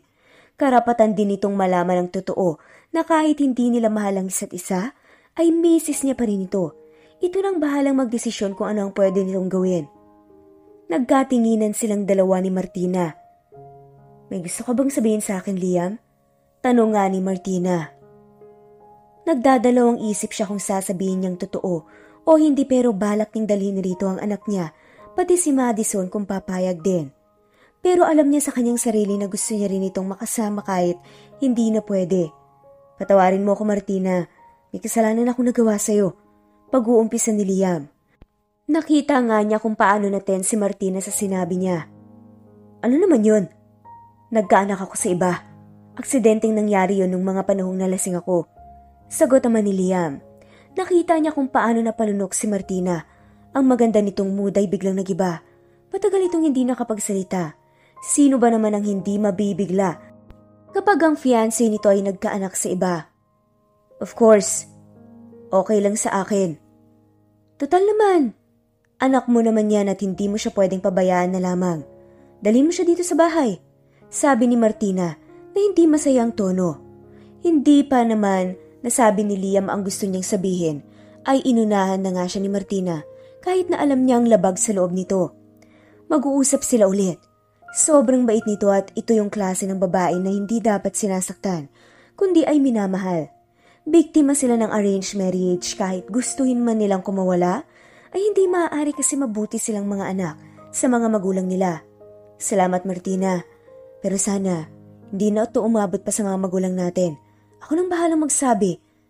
Sagot nga ni Liam. Oo, tugon naman ng babae. Iniwan na siya ni Martina at umakyat nga ng hagdan. Napabuntong hininga si Liam. Alam niyang masama ang loob nito sa nagawa niya. Pagpasok na nga lamang ni Madison sa loob ng bahay, ay nakita niya na parang nabigla ang kanyang ate Cristel nang magkatinginan silang dalawa. Nakabantay lamang ito sa kanyang anak habang mahimbing na natutulog sa ilalim ng crib. Okay ka lang, ate Cristel? Tanong ni Madison. Oo, dumating ka na pala. Sagot naman ito. Napasobra ang paglagalag ko sa buong syudad. Pero minalas yata ako dahil ni isang tindahan. Walang tumatanggap sa akin. Sabi nga niya at naupo sa tabi nito. Ang liit pa ng anak mo para maghanap ka ng trabaho. Sabi ng kanyang kapatid. Pero sagot naman ng babae. Kailangan natin. Kasi hindi naman habang buhay pwede kaming sayo lamang nakadepende. Nahihiya na nga ako sayo. Sagot naman ni Madison. Okay lang naman yun. Kapatid mo ko at mahal na mahal kita. Sabi ng kanyang ate Cristel. Salamat ate. Kumain ka na muna na ipaghanda na kita ng pagkain. Sabi ng kanyang kapatid. Tumango na nga lamang siya at pumunta sa kusina. Kumain na rin siya dahil nakaramdam na nga rin siya ng gutom. Maagang pumanik sa kwarto si Madison dahil hindi na niya mahanap pa ang kanyang anak at ang kanyang ate Cristel. Sa iisang kwarto lamang silang dalawa natulog upang salitan nga sila sa pagbabantay kapag magising nga ang anak niyang si Liam. Naunang magising nga si Madison kaysa sa kanyang ate Cristel at sa anak niya. Lumabas na nga siya ng kwarto at inuna niyang hinarap ang kusina. Nagwali siya sa loob at nilagay niya sa loob ng cellophane ang lahat ng mga basura na nakatambak sa kanilang basurahan. Dahan-dahan niyang hinila palabas upang kunin kapag may dump truck na nga sa daanan. Pero hindi niya halos ito madala sa sobrang dami. Paano ba naman kasi? Minsanan lang dadaanan ang kumuha ng basura sa kanilang lugar. Kaya bago pa niya mahila ulit ito, ay may malakas na kamay na ang humawak sa cellophane kung saan siya nakahawak din. Ako nang hihila niyan, baka mabinat ka, sabi ng boses ng isang lalaki. Bigla niyang nabitawan ng bitbit nang magtama ang mga mata nilang dalawa. Kahit na kailangan hindi niya makalimutan ang pagmumukha nito. Kahit nalasing pa siya noon, samot-saring emosyon ang nararamdaman ngayon ni Madison. Kaba, takot, at kung bakit nandito ngayon ang lalaking ito. Hindi niya matanggap ang ideyang baka hinahanap siya nito. Pero bakit? Nakita niyang hila-hila ng lalaki ang malaking cellophane ng basura sa may hindi kalayo ang dump truck. Gusto niyang tumakbo papasok pero nakakawalang respeto naman. Kung gaya ng dati na kaya niya itong harapin pero ngayon, iba na. Kayong nagkaanak na nga silang dalawa. Bumalik na nga ito sa kung saan siya nakatayo. So, masaya akong makita ka. Matagal na rin yung huli tayong nagkita. Isang beses pa lang naman yan, diba? Kumusta ka na? Tanong ng lalaki. Naasiwa si Madison dahil kitang-kita niya sa itsura nito na masaya itong makita siya. Hindi naman siya kaibigan o kakilala man lang. Aksidente lamang ang pagtatagpo nila noon. Okay lang naman. Anong ginagawa mo rito? Balik tanong niya. Papasukin mo muna ako bago mo ako tadtarin ng tanong. Pwede ba yun? Sabi nito habang nakangiti. Nagpanik si Madison. Hindi ito pwedeng pumasok sa loob dahil baka makita nga nito si Liam, ang kanilang anak. Pero wala siyang pagpipilian dahil parang walang planong umalis ang lalaking ito. Hindi tayo magkakilala, kaya hindi ka pwedeng pumasok sa loob. Seryosong sagot nga ni Madison. Talaga? Nagbago ka na talaga, no? Iba kasi ang approach mo sa akin noon kaysa ngayon. Sabi nga ni Liam. Biglang nahiya tuloy si Madison dahil matagal na nga nangyari yon. Malinaw pa rin sa kanyang isipan ang ginagawa niya noon. Siya ang unang humalik rito, dahilan para uminit ang kanyang pisngi. Baka iisipin ng lalaking ito ang landi-landi. Talagang malandi ka dahil nabuntis ka ba naman? Sabi nga nito sa kanyang isip. Napangiwi na nga lamang si Madison. Sandali lang, ano pang kailangan mo sa akin? Paano mo ako natuntun dito? Tanong nga ni Madison. Maraming nagagawa ang pera, Madison. Kahit saang lupalop ka pa nakatira, ay mahahanap pa rin naman kita.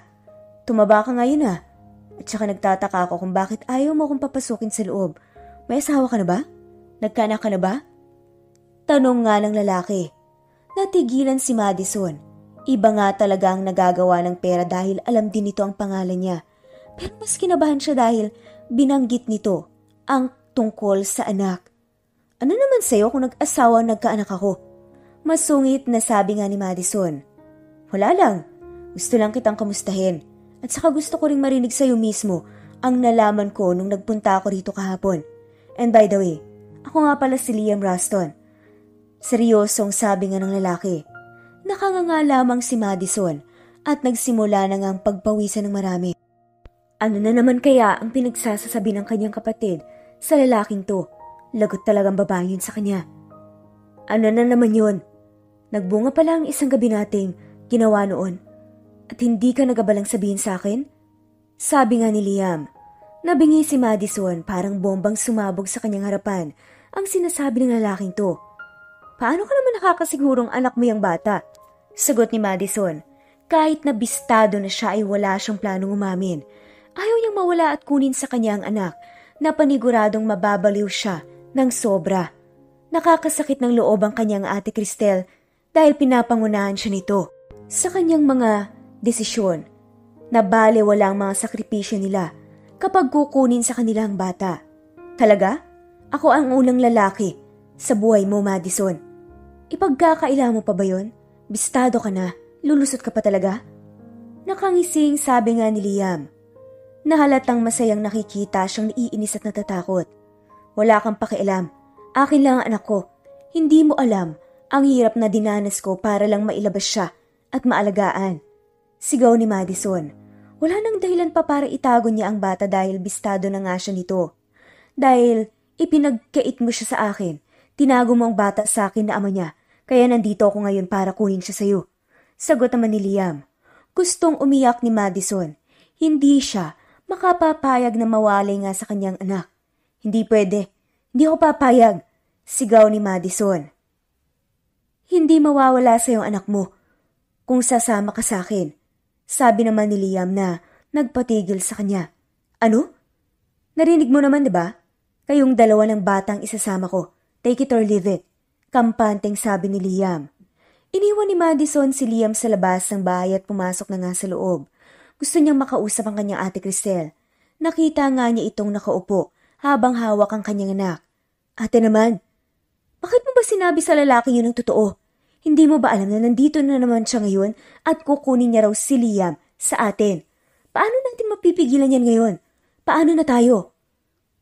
Pinapangunahan mo ang mga desisyon ko sa buhay, ate. Sabi nga ni Madison. Inangkin ko ang bata nang nagtanong siya pero kahit na anong gawin ko, ay napilitan akong umamin dahil nakikita mo naman. Kahit saang anggulo tignan ay kamukha niyang bata.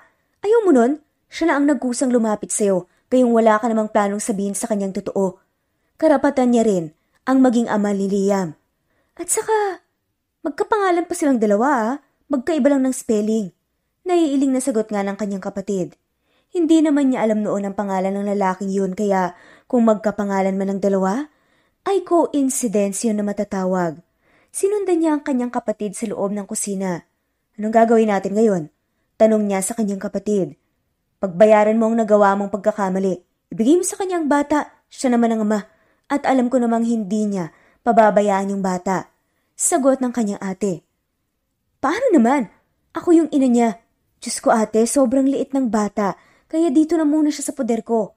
Sabi nga ni Madison. Di sumama ka na lang sa kanya Madison para tapos ang problema. Sagot naman ng kanyang kapatid. Natahimik si Madison. Hindi na niya alam ang kayang gawin. Desidido na nga ang lalaking iyon na kunin ang kanyang anak, kaya mapipilitan siyang sumama sa mga ito. Paglabas niya sa kusina ay nakita niyang karga ni Liam ang natutulog niyang anak at isinasayaw ito. Nakapagdesisyon ka na ba? Tanong nito. Tumango na nga lamang siya at hindi na nagsalita pa. Kinuha niya ang bata at binihisan nga. Makalipas ang ilang oras ay lulan na sila ng kotse. Naiisip niya ang kanyang ate Cristel. Mag-isa na nga lamang ito sa bahay nila at hindi niya alam kung kailan uuwi ang asawa nito mula sa kandungan ng iba. Tahimik lamang siya sa isang tabi habang nakatulog na nga si Baby Liam sa kanyang kandungan. Pasulyap-sulyap lamang sa kanya si Liam pero wala siyang planong makipag-usap rito. Makalipas ang ilang oras ay narating na nga nilang isang malaking bahay. Kinarga na niya si Liam at lumabas ng kotse. Hindi niya hinintay pa na pagbuksan siya ng pinto ng lalaki ito. Ayaw niyang magkaroon ng utang na loob. Binuksan ni Liam ang malaking gate upang makapasok na nga sila. Tahimik lamang na sumunod si Madison habang karga niya ang kanyang anak. Nang nasa loob na nga sila ng bahay, ay dumiretso sila sa isang malaking kwarto habang nakasunod lamang siya rito na hindi na nga rin siya nagtanong pa. Dito ang magiging kwarto niyo. Akin na muna itong si Baby at lumabas lamang kaming dalawa. Sabi nga ni Liam. At kinuha ang bata sa kanya at lumabas na nga ng kwarto. Pagkaalis ni Liam ay tinupi na nga ni Madison ang mga gamit niya at ang mga gamit ng bata sa loob ng cabinet na walang laman. Nang mapansin niyang hindi na bumalik si Liam kasama ang anak niya, ay napagpasyahan na nga lamang niyang lumabas na nga rin dahil tapos naman na siya sa kanyang ginagawa. Isasara na nga sana niya ang pinto ng kwarto nang magtama ang kanilang mga mata ng isang maputing babae. Kung itatabi siya rito, ay mukha siyang kasambahay kumpara rito. Nakatingin na nga lamang ang babae sa kanya na walang kangiti-ngiti. Parang gustong bumalik ni Madison sa loob ng kwarto at magtago. Magandang tanghali. Ako nga pala si Madison. Pakilala niya sa kanyang sarili. Tumango lamang ang babae. Nasabi na sa akin ni Liam ang lahat. Ako nga pala si Martina ang misis niya. Matapang na sagot ng babae. Halos lumuwa ang mata ni Madison sa kanyang narinig. Parang gustong lamunin na nga lang sa kanyang kinatatayuan. Wala siyang alam na may asawa palang lalaking nakabuntis sa kanya at lalabas nakabit siya nito. Sobra-sobra ang iyang nararamdaman niya kung alam niya ay hindi siya pupunta rito. Pero bilib siya sa babaeng ito. Masyadong. Kampante at hindi man lang siya sinugod ng sampal at sabunot. Kung sa iba nangyari ang lahat ng to, ay sa ospital na nga ang babag sa kanya. Ang akala ko anak lang niya ang dadalhin rito pero hindi ko akalaing pati rin pala ang nanay ng bata. Diretsa ang sabi ni Martina. Wala kaming relasyon ng asawa mo, ma'am. Aksidente lamang nangyari. Wala na akong planong magpakita pa sa kanya kung hindi lang niya ako hinanap. Kung alam ko lang na magiging ganito at kung nalaman ko lang na maaga na may asawa na pala siya ay hindi na ako sumama pa rito. Alam ko lang ang importante sa akin. Hindi ako naghabol sa kung sino man ang kayamanan na meron kayo. Mahabang sagot ni Madison. Aksidente man o sinasadya, hindi talaga dapat tayong mga babae ang lumalapit sa mga lalaking hindi naman natin kilala. Hindi tamang magkaroon tayo ng unggayan sa lalaking may asawa dahil pangit yun sa paningin ng iba. Sabi nito at iniwan na nga siya ng walang pasabi. Pagkaalis ng babae ay biglang bumalik si Madison sa loob ng kwarto at napaupo nga sa ibabaw ng kama. Ano itong gulo na napasukan niya? Biglang pumasok sa kanyang isipan ang kanyang pinakamamahal na kapatid, kaya ito nasasaktan ngayon dahil sa mga babaeng pumapatol sa lalaking may asawa. Nagagalit siya sa mga babaeng ganun. Pero ito na nga siguro ang kapalaran niya. At naisip na nga lang rin niya ang mga magulang niya. Paniguradong magagalit ito sa kanya. Para yatang nabaliktad ang nangyari imbes na si Jason ang magdusa. Pero bakit napunta sa kanya ang karma? May babaeng nasasaktan ngayon dahil sa nagawa niyang kasalanan rito. Sobrang bait nito kaya hindi dapat ito sinasaktan. Nakaramdam siya ng pagkauhaw kaya naisipan nga niyang lumabas. Gusto niyang hanapin si Liam upang pakainin niya ang bata. Kayong wala itong planong bumalik sa loob ng kwarto. Ang laki ng bahay ng mga ito at mahirap hanapin at makita ang mga tao. Sa pagdaan niya ay hindi niya maiwasang madaanan si Martina na mag-isang umiinom ng wine. Nakaupo ito sa stool na upuan sa bandang may kusina dahil kita naman niya ang loob dahil nakabukas ang pintuan. Hindi na sana niya ito papansinin kaya lang nagsalita ito. Nasa labas sila nagpapahangin. Sabi nito at ang tinutukoy nga ay si Liam at ang anak niya.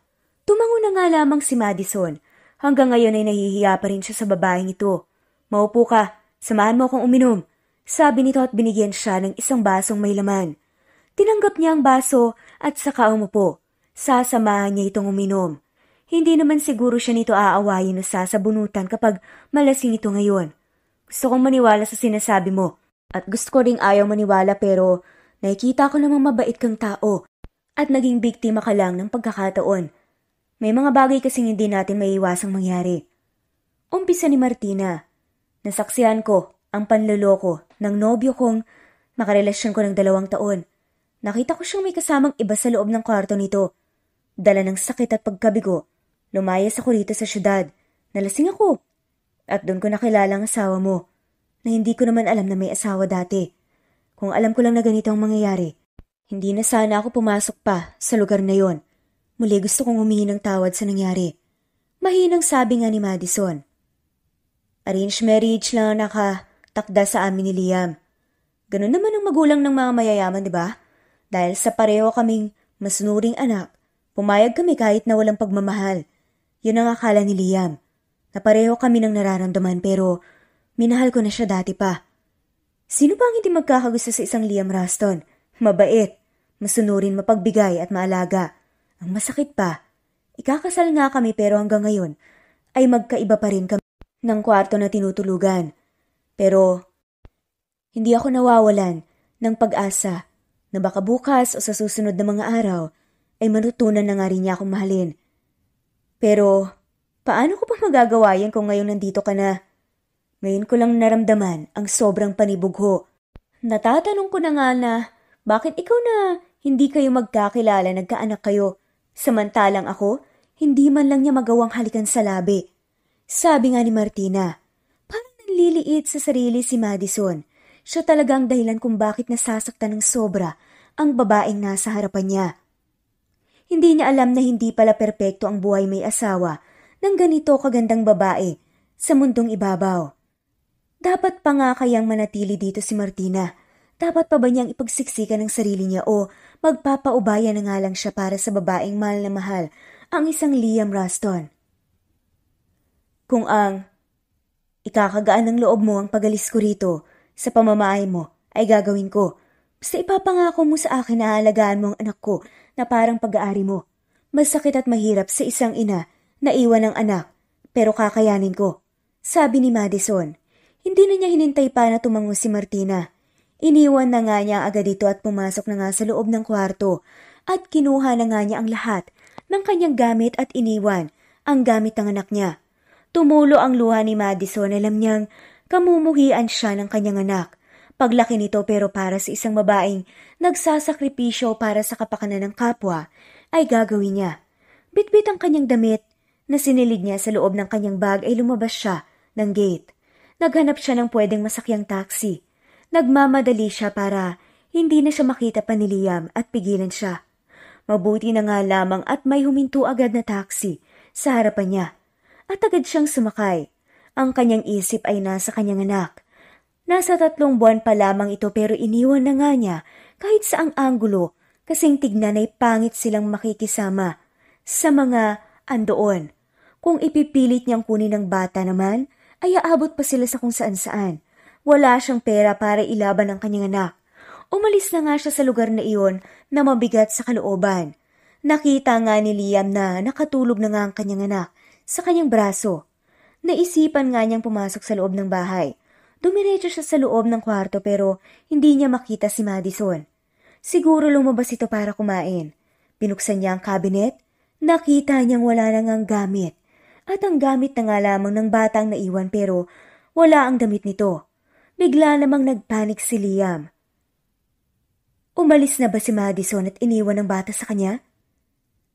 Pinahiga niya ang kanyang anak sa ibabaw ng kama. Binihisan niya muna ito saglit, saka lumabas ang kwarto. Nakasalubong niya si Martina sa hagdan na parang lasing.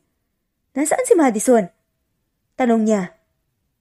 Nakita kong umalis at may bitbit na bag. Kaswal na sagot ni Martina. Ano bang ginawa mo, Martina? Inaway mo ba? Sinabi ko naman sa'yo na para lang sa bata kaya siya nandito. Bakit parang lumalabas na ako pa ang kontrabida rito? Kaya naman kitang bigyan ng maraming anak ka. Pero bakit ginusto mo pa rin hanapin siya? Babae ako at ramdam ko na may iba ka pang gusto. Makuha sa kanya, maliban siya ang ina ng bata. Pwede mo namang kunin ang bata ng sapilitan pero bakit isinama mo pa ang ina? Kahit na hindi mo ako magawang mahalin, respeto naman sana. Huwag mong gawing rason. Kaya ka nakahanap ng iba dahil hindi mo ako mahal. Dahil hindi ka naman dating ganyan. Ano bang meron sa babae niyo na wala sa akin? Madali ka lang nadala sa kanya samantalang ako ilang taon mo na akong kasama. Hindi mo pa rin magawang halikan ng mga labi ko. Biglang natahimik si Liam. Hindi niya inaasahan na aabot nga sa ganito ang lahat. Partly ay tama naman si Martina. May iba siyang gustong makuha mula kay Madison. Ang puso nito. Hindi niya pinilit ang kanyang nararamdaman kusa itong tumibok para sa ina ng kanyang anak. Ngayon pa lang ay humihingi na nga siya ng tawad kay Martina. Dahil kahit anong gawin niya, kapatid at kaibigan lamang ang turing niya rito. I'm sorry. Pasensya ka na talaga. Hindi ko sinasadya ang mga nangyari. Ano ba ang dapat kong gawin para mapatawad mo lang ako? Sagot naman ni Martina. Mahalin mo na ako at magiging okay ng lahat. Dahil ako masyado kitang mahal. Pero hindi mo naman yun nakikita, di ba? Dahil sobrang manhid mo. Nakastick ka lang sa paniniwala mo na hindi matuturuan ang puso at hindi matututunan ng pagmamahal. Pero ang totoo, isinara mo lang ang puso mo para sa akin. Pero sa babaeng yun, hindi. Nagkaanak pa kayong dalawa. Sagot ni Martina at napaupo na nga lamang. Tama na, Martina. Lasing ka na. Magpahinga ka na sa kwarto mo. Sabi ni Liam na akmang hahawakan ito pero hindi ito nagpatinag, kundi ay iniwan siya nito at nagpatuloy sa pagakyat. Naiwang napapailing si Liam. Gusto niyang hanapin si Madison ngayon pero gabi na. Ayaw naman niyang iwanan si baby Liam kay Martina, baka may gawin itong masama sa bata. May bukas pa naman. Pumasok muna siya sa kusina upang timplahan ng gatas ang anak niya. Baka magising ito at maghanap ng gatas. Bit-bit ang baby ron nito ay bumalik na nga siya. Sa loob ng kwarto, Masyadong mahimbing na natutulog ang kanyang anak. Nakahinga siya ng maluwag nang hindi man lang ito umiiyak at hinanap ang amoy ng mama nito. Humiga nga siya sa tabi ng kanyang anak at pinikit niya ang kanyang mga mata. Samantalang si Madison naman ay umuwi sa bahay ng kanyang kapatid na parang wala sa sarili. Nakatingin lamang ito sa kanya na maraming gustong itanong pero ayaw niya munang magsalita ngayon. Wala siyang ganang kumain kaya naisipan na nga lamang niyang matulog na lamang. Humiga agad siya sa kama pagkapasok niya sa loob at natulog. Kinabukasan ay nahuli na nga nang gising si Madison.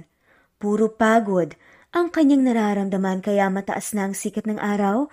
Saka siya bumangon sa kama. Mamaya na siya maliligo. Kakain na nga muna siya dahil nakaramdam nga siya ng gutom.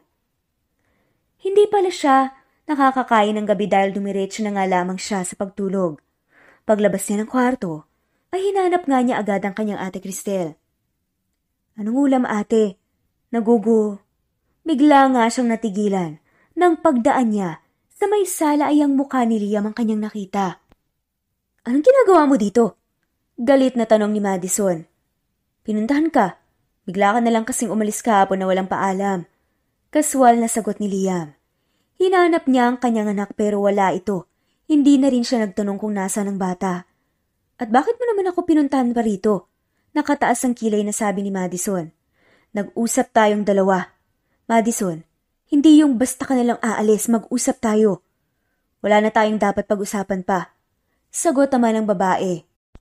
Ang bata lang naman ang kailangan mo, di ba? Kung tutuusin ay kaya niyong gumawa ng maraming anak ni Martina. Sabi na nga ni Madison. Madison, tama na Liam. Wala nang dahilan pa para puntahan mo ako dito.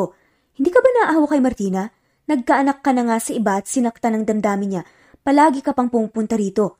Kung alam ko lang na may asawa ka na pala, hindi na sana ako nag-abala pa sa pagpunta roon. Pero anong aasahan ko sa mga lalaking katulad mo? Pagtuunan mo na lang ng pansin ng pamilya mo at hindi ka dito pumupunta. Naanakan mo lang ako, Liam. Sabi nga ni Madison. Nagugutom na siya. Bakit pa kasi nagpunta pa rito ang lalaking to? Sa isip nga niya. Pero sabi na nga ni Liam, hindi ko mahal si Martina, Madison. Naakmang hahawakan siya. Sana inisip mo yan noon pa. Huwag mong gawing rason na naging mabuting anak ka lang kung may pagkakataon ka. Ayawan mo ang gusto mong mangyari ng mga magulang mo. Hindi yung umabot pa ng ilang taon ng relasyon yung dalawa bago mo ma-realize ang lahat ng to. Sagot nga ni Madison. Nakikita niya kung paano napayoko si Liam. Masyadong madrama ang buhay ng mga ito. Hindi mahal o nagawang mahalin pero umabot pa sa ilang taon ang pagsasama. Napakakomplikado. Maraming ang pera. Wala namang kalayaang mamili ng taong mamahalin. At walang kayang magdesisyon. At pag-amin na nga ng lalaki. Ang totoo niyan, ginawa ko lang rason ng bata para mapalapit ako sa'yo. Sinasabi ko lang na kukunin ko siya. Pero gusto kong sumama ka dahil gusto kong makilala ka pa. Napamulagat na nga lamang si Madison. Ano? Naririnig mo bang sinasabi mo?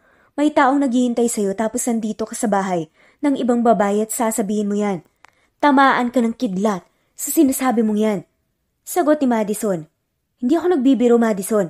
Mahal kita. Nararamdaman ko yun. At totoo. Napaupo na nga lamang si Madison, hindi niya inaasahan to. Tumigil ka na. Kung ano man yung nararamdaman mo ay mawawala din yan. Isang gabi lang yun nangyari sa atin at napaka-imposible pa. Subukan mong buksan ang puso mo at subukan mong mahalin si Martina. Hindi ka naman mahihirapan doon dahil sobrang bait ng babaeng yun. At hindi naman pwedeng dalawa kami sa buhay mo, saka hindi kita mahal. Sagot na nga lamang ni Madison. Nakita niya kung paano lumaylay ang balikat ni Liam, pero mas mabuti na rin iyon. Kasi pangit makita na nakikipagrelasyon ito kahit bawal. Hindi pa siya nawala sa kanyang katinuan para pumatol rito. Maraming lalaki pa na single at walang sabit. Makalipas ang ilang oras ay umalis na nga si Liam na walang paalam. Hindi na nito dinala ang kanyang anak, kaya pala hindi niya makita ay nasa ate Cristel pala niya at dinala sa syudad. 4 na taon ang nakalipas. Lumaki na ang kanyang anak. Nakahanap na nga rin si Madison ng trabaho sa isang kumpanya. Wala na siyang balita patungkol kay Liam dahil hindi na ito bumalik pa sa bahay nila. para bisitahin ang kanyang anak. Tanging driver lang nito ang bumalik at may dalang kahit anong bagay, pagkain para sa bata. Hindi na rin siya nagtanong pa kay Roman kung ano na ang nangyari sa buhay ng amo nito. Siguro marami na itong anak ngayon. Kay Martina. Wala rin sa isip niya ang maghanap ng nobyo dahil iniiwasan nga niya makakilala ng lalaking may asawa na naman at ayaw niyang mangyari ulit. At tama nga siya ng hinala. Tinakwil nga siya ng kanyang ama. Tinakwil siya ng kanyang mga magulang nang malaman ng mga ito na naging disgrasyada siya. Wala naman siyang nagawa dahil ito ang naging buhay niya. Ang importante masyado siyang masaya kasama ang kanyang anak. Ang kanyang ate Cristel naman ay hindi na rin binalikan ng asawa nito. At nakikita niyang wala rin itong balak mag-asawa ulit. Papasok na nga sa trabaho. Ang babae. Bitbit nga nito ang kanyang sling bag. At lumabas ang gate. Mataas ang sikat ng araw kaya alam niyang mahihirapan siyang makasakay kaya dahan-dahan siyang naglakad palabas dahil baka may maabutan pa siyang pwedeng masakyan. Nang makatayo siya, malapit sa may putikan na may maraming tubig, ay bigla na nga lamang may isang kotseng malakas. Ang takbo na dumaan sa harapan niya. Kaya ang lahat ng putik ay nasa uniforme at natabunan pa ang kanyang mukha. Nang gagaliiti sa inis si Madison. Gusto niyang masampal ang driver ng nasabing kotse kung kailan nagmamadali siya, saka naman nangyari ang ganito. Nakita nga niyang huminto ang kotse sa may unahan kaya dali-dali niya itong pinuntahan at kinatok pa nga ang bintana. Lumabas ka dyan! Labas! Para naman makita mo ang ginawa mo sa akin. Para na akong taong putik nito. Pagtatatalak nga niya habang nakapamewang pa. Bumukas ang pintuan at unang lumabas ang paa nito, hanggang sa natigilan na nga lamang siya nang magtama ang kanilang paningin. Dahil ang lalaking ito ay walang iba, kundi ang ama ng kanyang anak na si Liam Roston. Madison? I'm sorry, hindi ko alam na ikaw pa lang nandun. Napatingin lamang siya rito. 4 na taon na ang lumipas pero hindi pa rin niya nakalimutan ang lalaking to. Sobrang mas gwapo nga ito ngayon at parang naging bata ng kaunti. Kahit ako man, ang nandoon o hindi, dapat iwasan mo ang kanal na yun dahil nakaperwisyo ka ng tao. Pagtatatalak ni Madison. Kahit nakita niyang may kinuha si Liam sa loob ng kotse nito at hindi siya pinakinggan.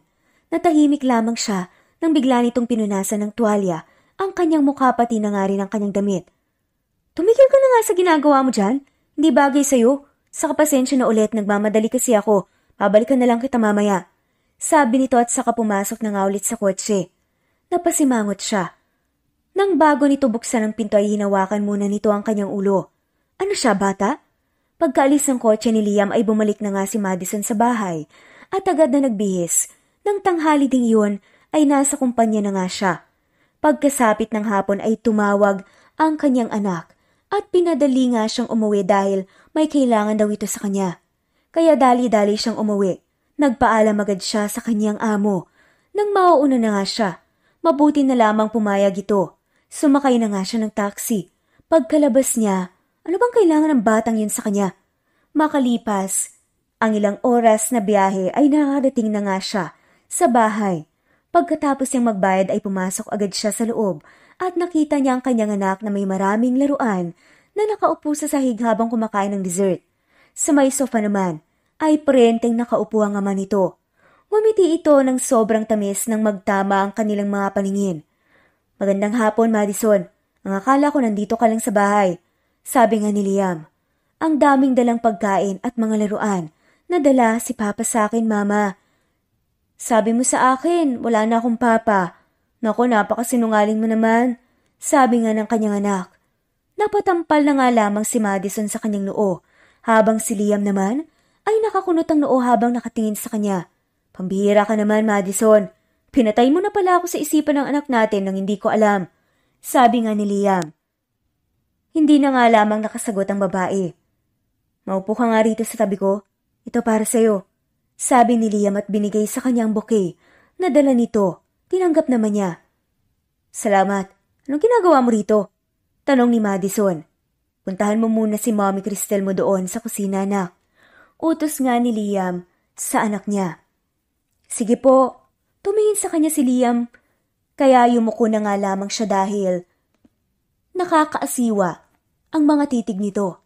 Nandito ako para ligawan ka, sagot ni Liam sa tanong niya kanina. Ano? Nahihibang ka na ba? Tanong ni Madison. 4 na taon na ang nakalipas, marami nang nagbago. Matagal na kaming hiwalay ni Martina. Siya na ang nagkusang umalis, kahit ayaw ng mga magulang namin. Kung ayaw mong maniwala, ito, tatawagan ko siya para sa'yo. Pinigay ni Liam sa kanya ang phone at tinanggap niya ito. Nilagay niya sa kanyang tenga. Hello Madison, kamusta ka na? 4 na taon na ang lumipas Gusto kitang makita ulit ang anak niya ni Liam. Pagbigyan mo na siya sa kanyang hiling dahil ilang taon na rin naman siyang nagdusa na mawalay nga siya sa'yo. At tamang sabi niya, hiwalay na kaming dalawa at masaya na ako ngayon sa buhay ko dito sa Italy. At isang matalik na kaibigan na kaming dalawa ngayon. Aalagaan mo siya para sa akin ha? Sabi nga ni Marina sa kabilang linya. Mag-iingat ka dyan, sagot ni Madison. Kayo din. Walang masabi si Madison. Napatingin na nga lamang siya kay Liam. Ano masasabi mo? Ayaw mo kasing maniwala sa akin eh. Natatawang sabi ni Liam. Di ko alam masasabihin ko. Pero sagot nga ni Liam ng seryoso. Handa naman akong hintayin ka. Madison, kung hindi mo man ako magawang mahalin ngayon, hayaan mo lang akong mapalapit sa'yo at sa anak natin. Nakangiting sabi ni Liam. Salamat. Hinayaan na lamang niyang niyakap siya ng mahigpit ni Liam. Hindi man naging maganda ang umpisa nila pero umaasa siya na may magandang bukas na naghihintay sa kanila. Masaya siya na magkaroon ng kumpletong pamilya ang kanyang pinakamamahal na anak. Pagkalipas ng 1 buwan, ay bumili si Liam ng isang bagong bahay para sa kanila. Sinama na rin niya ang kanyang ate Cristel para hindi ito mawalay sa kanila. Araw-araw siyang nililigawan ni Liam kaya walang rason para hindi niya ito magustuhan at mahalin. Kung iisipin, ay itong lalaking pinapangarap ng lahat ng kababaihan. Sino ba siya para mag-inarte para siyang nanalo ng loto? Mahal kita, sabi niya rito nang puntahan niya ito sa loob ng opisina. Sa bahay nila at dinalhan ng pagkain. Talaga? Tumango siya habang nakangiti. Mahal din kita, sagot ni Liam at hinalikan nga siya sa labi. Makalipas ang 1 taon ay kinasal na nga rin sila at namuhay ng masaya. Totoo nga na sa buhay ay hindi natin maiiwasang makagawa ng pagkakamali. Pero dapat sa bawat pagkakamali ay natututo tayo at tinatama nga natin ito. At dito na nga rin nagtatapos ang kwentong pagmamahalan ni Liam at Madison. Maraming salamat po sa lahat ng mga walang sawang sumusubaybay at shout out po sa lahat